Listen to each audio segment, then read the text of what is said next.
তিনি ছিলেন এক যোদ্ধা, এক বীর নেতা, যিনি ইতিহাসের পাতায় অমর হয়ে আছেন। সালাউদ্দিন আইয়ুবী এক নাম, যে নাম শুনলে কাঁপত ক্রুসেডারদের হৃদয়। দুর্ভেদ্য দুর্গ, রক্তক্ষয়ী যুদ্ধ আর কৌশলের অপূর্ব নিদর্শন ছিল তার জীবন। জেরুজালেম পুনরুদ্ধারের সেই মহাকাব্যিক অভিযান আজও বিশ্বের অন্যতম গৌরব গাথা। এই সিরিজে আমরা তুলে ধরব সুলতান সালাউদ্দিন আইয়ুবীর প্রতিটি দুঃসাহসিক পদক্ষেপ, যে গল্প কেবল ইতিহাস নয়, এক প্রেরণার উৎস। আসুন ফিরে যাই সেই সময়ের স্রোতে, জেনে নেই সেই মহান বীর যোদ্ধার জীবন গাথা। ফেইথ অ্যান্ড ফ্যাক্টস এর আয়োজনে সালাউদ্দিন আইয়ুবীর দুঃসাহসিক অভিযানের আজকের পর্বে আপনাকে স্বাগত। আমাদের প্রত্যেকটি ভিডিও তার পূর্ববর্তী ভিডিওর সাথে সম্পর্কযুক্ত। আপনি যদি আমাদের আগের ভিডিওগুলো না দেখে থাকেন, তাহলে এখনই আমাদের চ্যানেল থেকে আগের ভিডিওগুলো দেখে আসতে পারেন। প্রতিনিয়ত আমাদের নতুন নতুন ভিডিও পেতে আমাদের চ্যানেলটি সাবস্ক্রাইব করে রাখুন। যারা ইতিমধ্যে সাবস্ক্রাইব করেছেন তাদেরকে অসংখ্য ধন্যবাদ। এক মুসলিম কাফেলায় আক্রমণ করে খ্রিস্টান সেনাবাহিনী দখল করে নিয়েছে তাদের সম্পদ, হত্যা করেছে তাদের লোকজনদেরকে। তার মধ্যে ছিল 15 জন আহত যুবক এবং 2 জন যুবতী। তাদেরকে ধরে নিয়ে যাচ্ছিল ক্রাকের পথ দিয়ে। ওসমান এটা দেখে গোয়েন্দা এবং তার বন্ধুদের সাথে আলোচনা করে তারা সিদ্ধান্ত নেয় তাদেরকে খ্রিস্টানদের কবল থেকে মুক্ত করে নিয়ে আসবে। সূর্য তখনও ডোবেনি। 7 বন্ধুর সাথে দেখা করলো ওসমান। ওদেরকে ইমাম সাহেবের কাছে যেতে বলে নিজেও মসজিদের দিকে পা বাড়ালো। পাগলের সাথে কথা বলার পর ওসমান ইমাম সাহেবকে নেতৃত্ব গ্রহণের অনুরোধ করেছিল। দলের সবাই কাজ করছিল তার নেতৃত্বে। বিভিন্ন সময় বিভিন্ন বাড়িতে দলের গোপন বৈঠক চলত।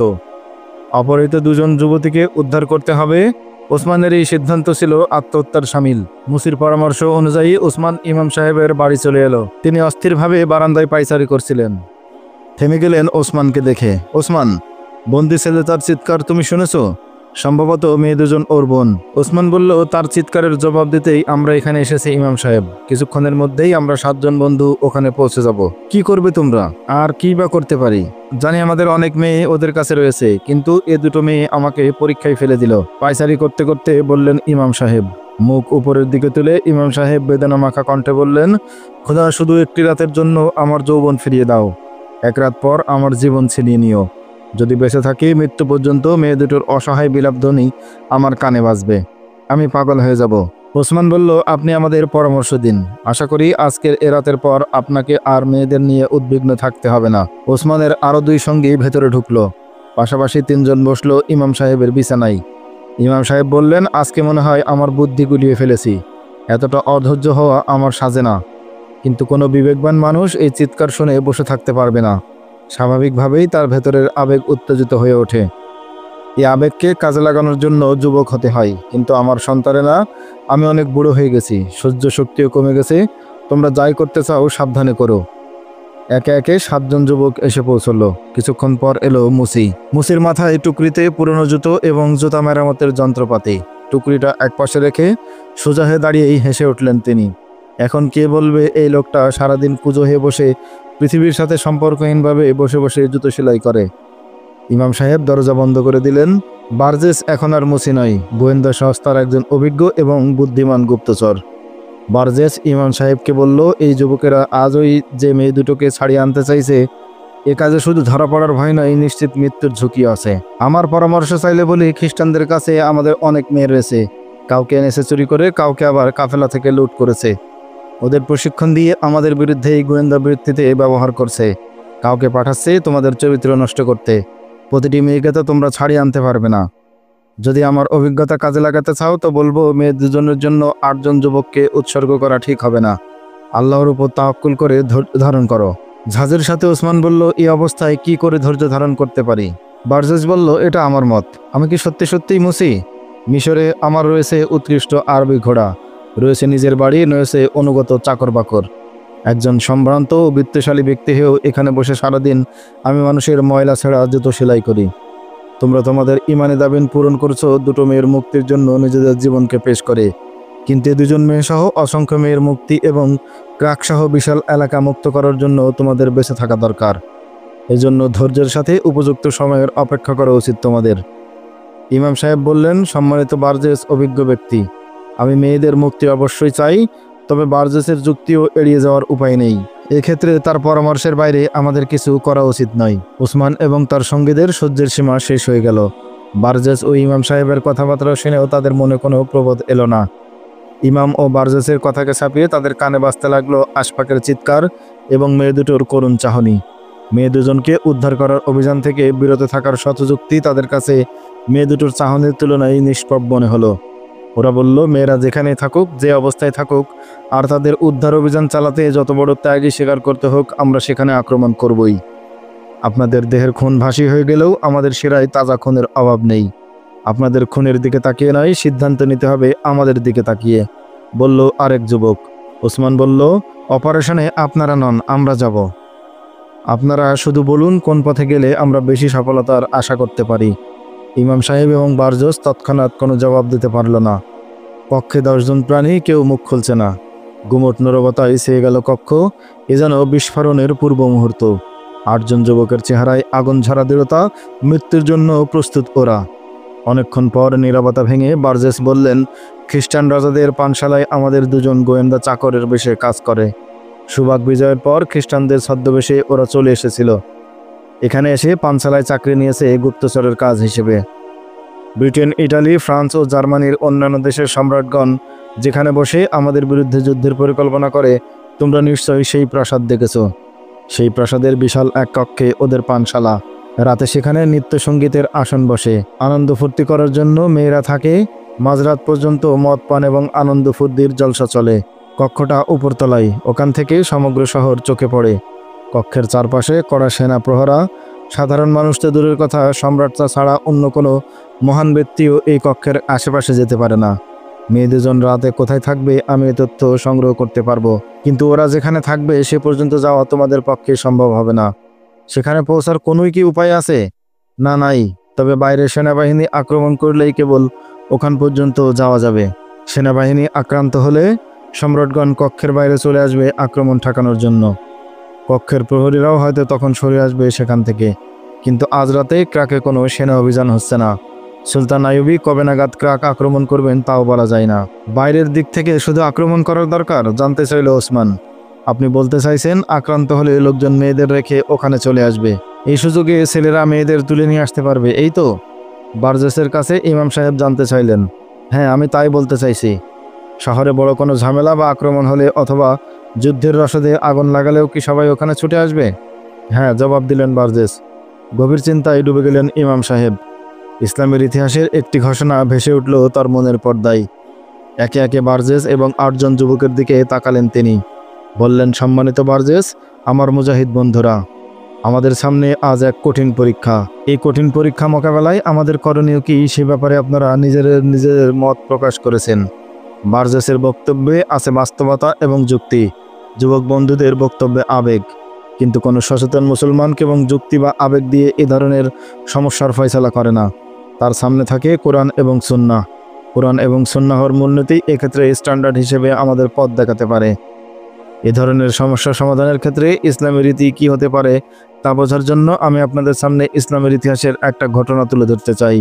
হয়তো ঘটনাটি আপনাদের সবার জানা, তবু এর উল্লেখ করছি এজন্য যে আজকের উদ্ভূত সমস্যা সমাধানে এ ঘটনা হয়তো আমাদের নতুন করে দিক নির্দেশনা দিতে পারবে। মদিনায় ইসলামের ছোট্ট রাষ্ট্রটির সবেমাত্র উদ্ভব ঘটেছে।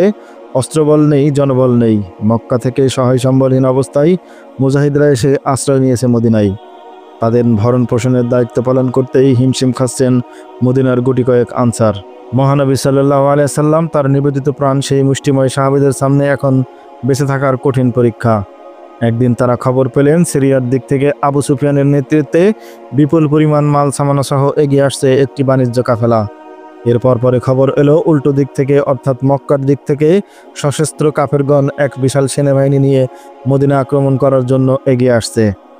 এ ধরনের নাজুক ও কঠিন পরিস্থিতিতে সাহাবীদের নিয়ে পরামর্শে সবাই বসলেন মহানবী সাল্লাল্লাহু আলাইহি সাল্লাম। বললেন, একদিকে উত্তরে বাণিজ্য কাফেলা, অন্যদিকে দক্ষিণ থেকে ছুটে আসছে কুরাইশদের সৈন্যবাহিনী। আল্লাহ তাআলা ওয়াদা করেছেন এর মধ্যে থেকে তোমরা লাভ করবে যে কোনো একটি দল। এখন তোমরাই বলো কোনটার সাথে তোমরা মোকাবেলা করতে চাও। জবাবে বিপুল সংখ্যক সাহাবী বাণিজ্য কাফেলার উপর হামলা করার ইচ্ছা প্রকাশ করলেন। তাদের এই ইচ্ছাই যথেষ্ট বাস্তবতা ছিল, কারণ মুসলমানরা ছিল সহায় সম্বলহীন, দুর্বল এবং সংখ্যায় মাত্র 300 জনের মতো। যুদ্ধ করার মতো কোনো অস্ত্রপাতি এবং বাহন তাদের হাতে নেই। ঘোড়া মাত্র 2-3টি, উট 70টি, 60টি বর্ম, ঢাল তলোয়ারের অবস্থাও তথৈবচ। যুদ্ধ শুরু হলে মদিনায় ইহুদিরা যে কোনো ছুতোই কুরাইশদের সহযোগিতায় চলে যেতে পারে, কারণ মদিনায় মুসলমানদের এই নবোত্থানকে তারাও খুব একটা ভালো চোখে দেখছে না। অপরদিকে কুরাইশ বাহিনীতে আছে আরবের নামকরা বীরেরা, মক্কার ঝানঝানু নেতা এবং সমর বিশারদ সামিল হয়েছে তাতে।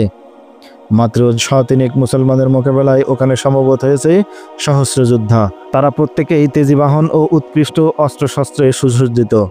স্বাভাবিক বিচার বুদ্ধি বিবেচনা করলে বলতে হয়, এই অবস্থায় কুরাইশ বাহিনীর মোকাবেলার সিদ্ধান্ত গ্রহণ করা আর আত্মহত্যার সিদ্ধান্তের মধ্যে কোনো পার্থক্য করার উপায় নেই। কোনো বিবেকবান সুস্থ মানুষই এ ধরনের আত্মহত্যার পথ বেছে নিতে পারে না। অন্যদিকে রয়েছে বাণিজ্য কাফেলা। মক্কার প্রায় সকল ব্যবসায়ীর মালামাল ছিল এই বাণিজ্য বহরে। ঐতিহাসিক বিবরণ থেকে জানা যায় 50,000 আশরাফির পণ্যদ্রব্যে বোঝাই ছিল এই বিশাল কাফেলা, অথচ কাফেলার সাথে রক্ষী ছিল মাত্র 30-40 জন। এ ধরনের একটা কাফেলা কবজা করা মোটেই কঠিন কিছু ছিল না। আর এ কাফেলা কবজা করতে পারলে নিঃস্ব মুজাহিদদের অভাব ঘোচানো যাবে, আনসারদেরকে দরিদ্রতা দূর করা সম্ভব হবে। দরিদ্রের বদলে এই পরিমাণ অর্থ পেলে মদিনায় প্রতিটি মুসলমান আরবের শ্রেষ্ঠ ধনীতে পরিণত হয়ে যাবে। শিশু ইসলামী রাষ্ট্রের রাষ্ট্রীয় কার্য পরিচালনা করার অর্থের অভাব থাকবে না। উন্নয়নের গতিধারা ত্বরান্বিত করা যাবে। দিনের তাবলিগ এবং মানুষকে আকৃষ্ট করার কাজে এই অর্থ প্রচুর কাজে লাগবে। সবচেয়ে বড় কথা, যে অস্ত্র আর বাহনের অভাবে আজ যুদ্ধের ময়দানে পা বাড়াতে পারছে না মুজাহিদরা, সেই অস্ত্র আর যুদ্ধের বাহন ক্রয়ের পথে আর কোনো বাধা থাকবে না। তাই বাণিজ্য কাফেলাকে মোকাবেলা করার জন্য সাহাবীদের এই চিন্তাকেই সকলেই সঠিক এবং নির্ভুল মনে করে এতে অবাক হওয়ার কি আছে। কিন্তু মহানবী সাল্লাল্লাহু আলাইহি সাল্লাম চিন্তা করছিলেন অন্যরকম। তিনি চাচ্ছিলেন বাণিজ্যের কাফেলা নয়, মক্কা থেকে ধেয়ে আসা সামরিক বাহিনীটির মোকাবেলা করতে। এই কারণে এই প্রশ্নটি তিনি আবার করলেন। সাহাবীরা বুঝলেন তাদের দিয়ে প্রস্তাব রাসূল সাল্লাল্লাহু আলাইহি সাল্লামের পুরোপুরি একমত হতে পারছেন না।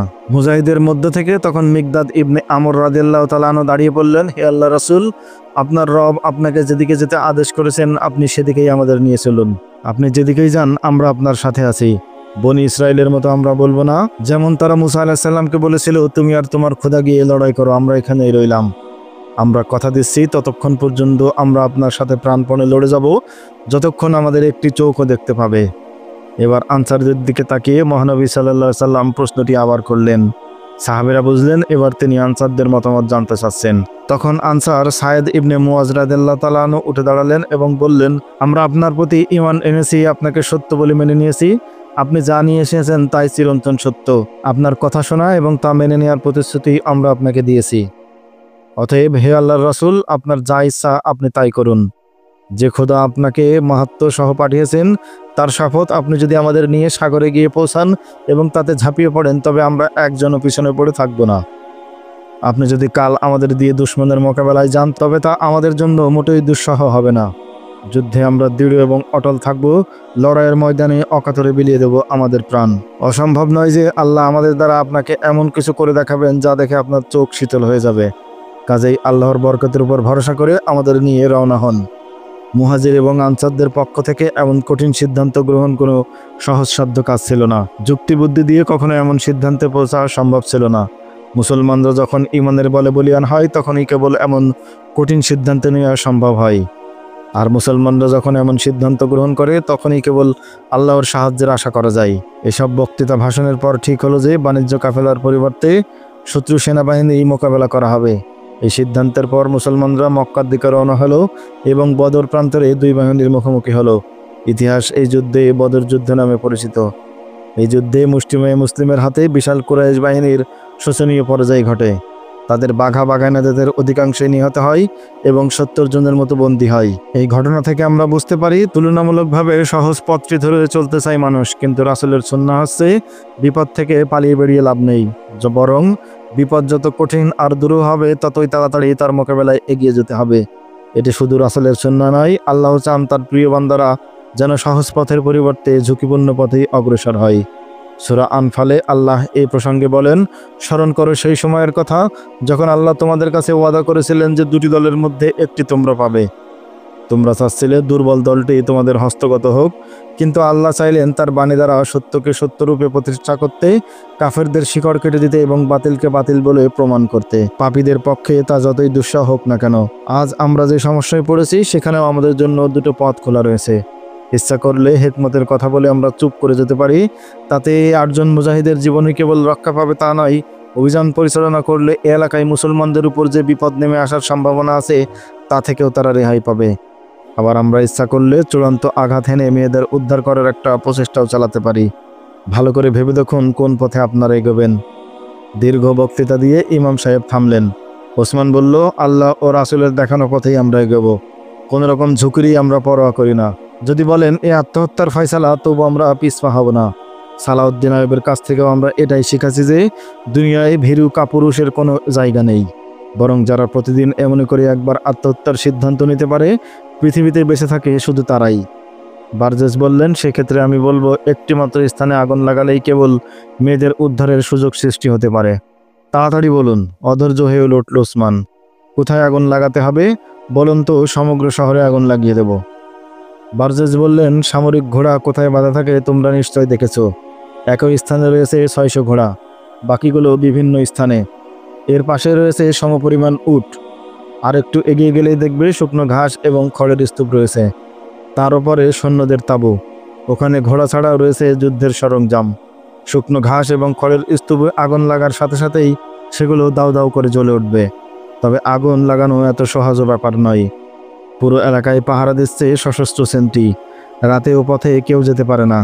তবে তোমরা যদি ঘাসের স্তূপে আগুন দিতে পারো, আমি হলফ করে বলতে পারি পৃথিবী ভুলে সম্রাটগণ ওখানে ছুটে আসবেন। ঘাস যুদ্ধের সামান এবং কাপড়ে আগুন লাগা আকাশ পর্যন্ত উঠবে। আতঙ্কিত হয়ে পড়বে শহরবাসী। আগুন লাগানোর সাথে সাথে ঘোড়ার রশি কেটে দিতে পারলে মহাপ্রলয় ঘটিয়ে দেবে ঘোড়াগুলো। এখন কথা হলো, ওখানে কে যাবে আগুন লাগাতে? কে ঘোড়ার রশি কাটবে? ওখানে যাবেই বা কী করে? মনে করুন আগুন লাগানো হলো। একজন যুবকের প্রশ্ন, সম্রাটগণ কক্ষ খালি করে ওখানে ছুটে গেলেন, তখন আমাদের করণীয় কি?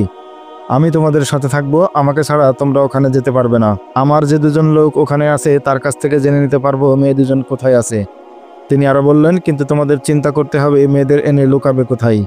তাছাড়া এই অভিযান সফল হলে ক্রাকের মুসলমানদের উপর নির্যাতনের মাত্রা বেড়ে যাবে। খ্রিস্টানরা নিশ্চিত ধরে নেবে মুসলমানরা ছাড়া আর কেউ এ কাজ করেনি। সে অবস্থায় আমাদের করণীয় কি তাও আমাদের ভেবে দেখা দরকার। এখন মুসলমানরা কত শান্তিতেই বা আছে। আক্ষেপ মেশানো কণ্ঠে বললেন ইমাম সাহেব, আমার কথা হচ্ছে এই কাজ আমরা করব। ওদের বুঝিয়ে দিতে চাই মুসলমানরা অসহায় হলেও ওদের গোলাম নয়। ওদের আঘাত আমাদের কলিজায় বিদ্ধ হয়েছে। বার্জেস ঝানু গোয়েন্দা হলেও নিয়মিত লড়াইয়ের ব্যাপারে তেমন তার অভিজ্ঞতা ছিল না। তবু তিনি এই অভিযানের নেতৃত্ব নিলেন, কারণ তিনিও মনে করেছিলেন মুসলমানরা দুর্বল নয়। একথা বোঝানোর জন্য এই অভিযানের যে প্রয়োজনীয়তার কথা যুবকরা বলছে সে কথাই যুক্তি আছে। কি করতে হবে তিনি সবাইকে বোঝাতে লাগলেন। দুটি সমস্যা সামনে এলো। প্রথমত আগুন লাগানো এবং দ্বিতীয়ত প্রাসাদ আক্রমণ করা। সিদ্ধান্ত হলো এই অভিযানের সূত্রপাত ঘটাবে মেয়েরা। তারা সেখানে গিয়ে সেন্ট্রির কাছে কোনো উদ্ধতন সেনা কর্মকর্তার খোঁজ করবে। সেন্ট্রি নিশ্চয়ই তাদের সন্দেহ করবে না। সেই ফাঁকে তাকে হত্যা করতে হবে মেয়েদের। এই হত্যার কাজটা যদি মেয়েদের জন্য কঠিন, তবু এটা তাদের করতেই হবে, কারণ পুরুষরা সেখানে গেলে সেন্ট্রি অবশ্যই তাদের সন্দেহ করবে। হত্যার পর তারাই ঘাসের খড়ে আগুন লাগাবে। এরপর আলোচনা হলো প্রাসাদ আক্রমণ সম্বন্ধে। বার্জেস এবং ইমাম সাহেবের পরামর্শ হলো এ কাজে 9 জনের বেশি লোক নেওয়া ঠিক হবে না। এতে লোকের নজরে পড়ার যেমন ভয় আছে, তেমনি ধরা পড়ার আশঙ্কাও রয়েছে। মেয়েদের প্রসঙ্গে ওসমান বলল, আমার ছোট বোন আল নূর অভিযানে অংশ নেবে। আরেক যুবক তার বোনের কথা বলল। অপর 6 জনের কোনো বোন নেই। সিদ্ধান্ত হলো 2 বোন 2 বান্ধবীকে সঙ্গে নেবে। মেয়েদেরকে কর্মপরিকল্পনা বোঝানোর দায়িত্ব বার্জেসকে দেয়া হলো। আলোচনা শেষে ইমাম সাহেব প্রথম কক্ষ থেকে বেরিয়ে গেলেন।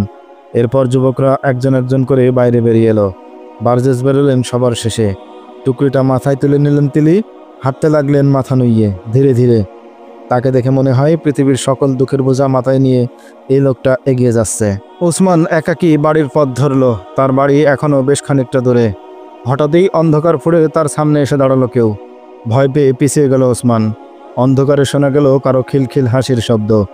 ছায়ামূর্তি এসে দাঁড়ালো ওসমানের পাশে। ওসমান দেখল একটি নারী মূর্তি। ওসমান ভয়ার্ত কণ্ঠে বলল, কে? ছায়ামূর্তি ওসমানের আরও কাছে সরে এসে বলল, আমি। ওসমান তখনও তাকে চিন্তা করেনি। বলল, আমি কে? রিনি আলেকজান্ডার মুখের কাপড় সরিয়ে বলল, ওসমান, ভূত না, আমি রিনি। রিনি আলেকজান্ডার পাশের বাড়ির সেই খ্রিস্টান যুবতী যার সাথে আল নূরের বন্ধুত্ব। আশেপাশের বাড়িগুলোর চাইতে ওসমানদের বাড়িতেই ওর যাতায়াত বেশি। যখন তখন হুটহাট চলে আসে। ভাই বোন দুজনের সাথে রিনির খোলামেলা সম্পর্ক। বিশেষ কাজে জড়িয়ে পড়ার পর থেকে ওসমান চাইছে এ বাড়িতেও আর না আসুক, কিন্তু সরাসরি নিষেধ করতে সন্দেহের পাত্র হতে চায় না সে। বরং ইদানিং ওসমান তাকে এড়িয়ে চলার চেষ্টা করছে। রিনি সবসময় ওসমানের সাথে ভাব জমানোর চেষ্টা করে। এতদিন এ নিয়ে ওসমানের মনে কোনো প্রশ্ন দেখা দেয়নি, কিন্তু মুজাহিদের কাতারে যেদিন নাম লেখালো সেদিন থেকেই তার মনে ভয় ঢুকলো মেয়েটা গোয়েন্দা নয় তো। কখনো তার মনে হতো এই খ্রিস্টান মেয়েটা তার নৈতিকতা নষ্ট করতে চাইছে না তো, তার জাতীয় চেতনাবোধ বিনাশ করার জন্য কি ওকে তার পিছনে লাগিয়ে দেওয়া হয়েছে। রিনিকে চিনতে পেরে মৃদু সৌজন্যের হাসি উপহার দিয়ে কিছু না বলেই পাশ কাটিয়ে চলে যেতে চাইল ওসমান। সামনে এসে তার পথ রোধ করে দাঁড়ালো রিনি। একজন খ্রিস্টান যুবতীর সাথে কথা বলছে ওসমান, ধরা পড়লে শাস্তি পাবে এমন কোনো আশঙ্কা নেই। বরং একজন সন্দেহভাজন মুসলিম যুবক এক যুবতীর পাদে পা দিয়েছে এই ভেবে দিয়ে ইহুদি এবং খ্রিস্টানরা খুশিই হবে। থেমে গেল ওসমান, বলল, আমার একটু তাড়া আছে রিনি। তোমার কোনো তাড়া নেই। কলকলিয়ে উঠল রিনির কণ্ঠ। এত সহজে আমাকে ছাড়াতে পারবে? তোমাকে ছাড়ানোর কোনো কথা বলিনি। মিথ্যা বলো না ওসমান। রিনির কণ্ঠে অভিমানের সুর। এখন তোমাদের বাড়ি থেকে আসছি। তোমার বোন স্পষ্ট করে বলে দিয়েছে তুমি আর এসো না। ভাই রাগ করেন। কেন ওসমান? এই কথা তো তুমি আমায় বলতে পারতে। ওসমান নিশ্চুপ। বোনটা খুব তাড়াহুড়া করেছে, কি জবাব দেবে তাই ভাবছে ওসমান। তাকে নীরব থাকতে দেখে রিনি বলল, বলো তো কেন তোমাদের বাড়ি যাব না? এসব কথা বলার বা শোনার সময় ওসমানের হাতে নেই। তার হৃদয়ে ঝড় বইছে, এক অন্ধ আবেগে পিষে মারছে তার অন্তর। কি জবাব দেবে ভেবে পেল না। হৃদয়ের সত্যি কথাটাই মুখ ফসকে বেরিয়ে এলো। আমাদের বাড়িতে আসতে কেন তোমায় নিষেধ করেছি জানি না। সুন্দরিনী, আমরা একজন আরেকজনকে যতই ভালোবাসি তবু আমরা পরস্পর দুটি শত্রু জাতির অন্তর্ভুক্ত। তুমি ব্যক্তিগত ভালোবাসার কথা বলবে, আমি বলবো জাতীয় চেতনাবোধের কথা। ক্রুশ এবং কোরআন কখনো এক হতে পারে না। এটা আমার দেশ। তোমার জাতি এখানে কি করছে? তোমার জাতির শেষ ব্যক্তির যতক্ষণ পর্যন্ত এখানে থাকবে ততক্ষণ আমাদের দুজনের মধ্যে প্রেম তৈরি হতে পারে না। আমি আমার মনের কথাটাই তোমাকে বললাম। তাহলে আমার হৃদয়ে কি আছে তাও শুনে নাও। আমার হৃদয়ে রয়েছে তোমার জন্য ভালোবাসা। ক্রুশ বা কোরআন সে ভালোবাসার অন্তরায় হতে পারে না। রিনি বলল, তোমাকে না দেখলে আমার ভালো লাগে না। তোমাকে হাসি খুশি দেখলে আমার মন আনন্দে ভরে ওঠে। ওসমান, তোমাদের বাড়িতে যেতে আমাকে নিষেধ করলে তা দুজনের কারোর জন্যই ভালো হবে না। ভয় দেখাচ্ছ? তা দেখাতেই পারো, কারণ তুমি যে শাসক জাতির মেয়ে। আমার মনে শাসকের অহমিকা থাকলে এতক্ষণ তুমি এখানে থাকতে না, থাকতে জেলের অন্ধকার প্রকোষ্ঠে। তুমি কি ভেবেছো তুমি কি করছো আমি কিছুই জানি না? বলো তো, তোমার গোপন তৎপরতার কথা বলে দিই। আমার জাতি এবং দেশের বিরুদ্ধে ব্যবহার করার জন্য যে অস্ত্র সম্ভার তোমার ঘরের মাটির নিচে লুকিয়ে রেখেছো সে খবর কি তোমায় বলবো? আল নূরকে তুমি সামরিক ট্রেনিং দিয়েছো, তোমার সঙ্গীদের অনেককেই আমি চিনি। তুমি জানো না ওসমান, তোমার এবং জেলের মাঝে আমি এখন বাধা হয়ে আছি। তুমি জানো কে আমার পিতা? কতবার তিনি বলেছেন ওসমানকে গ্রেফতার করা জরুরি হয়ে পড়েছে।